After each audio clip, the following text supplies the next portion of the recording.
یو ځل شیما رضی الله تعالی عنها دا یې لور وه دې ته یې وویل بچی هله دا چیرۍ بهر بوځه او دا چیلۍ ورسره وه هغه ورته وایي وایي مورې په یو شرط به ځم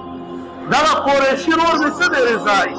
دا به راسره لېږي دا راسره نه ځي بیا چیلۍ نه بوځم مور ورته وایي حلیمه وی بچی دا خو د ماشوم دی یو کال ماشوم دی دا خو پیس کی تا ته زه نه درکوم چېرته بهر غرونه دي کارې دي چېرته به دنه زخمي شي پرې به وځي نور څه به وشي ته به چیلۍ سره یو که دا به بوځې وی نه مورې چې راسه پرېږدې خو چیلۍ بوځم او که دا راسره نه پرېږدې چیلۍ نه بوځم اوس داسې یو څو ورځې مخکې هم دا بوتلی و خو پټ هسې مې بهر کړو بیا بیا راتللی حلیمه ورته وایي بچی د زړه راز وایه څه وجه کېدی شي چې ته دا د بلو ماشومې ما نه بوځې هغه ورته وایي مورې راز ډېر عجیبه دی وایي وړه کله چې زه د ونې لاندې کښېنم او دغه قریشي رور زما سره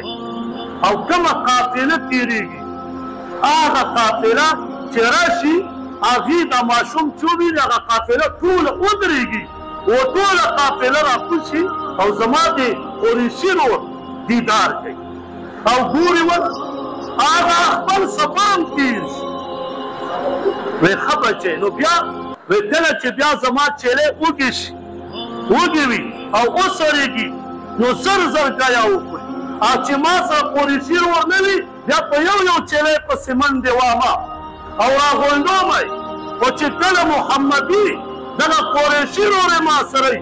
نو زه د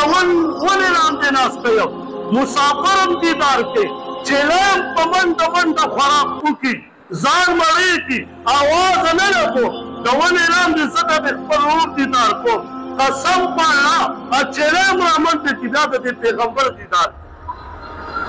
چیلۍ هم د دې دیدار کوي نو ټولې چیلۍ په خپله راشي بیا کور ته را روانه شي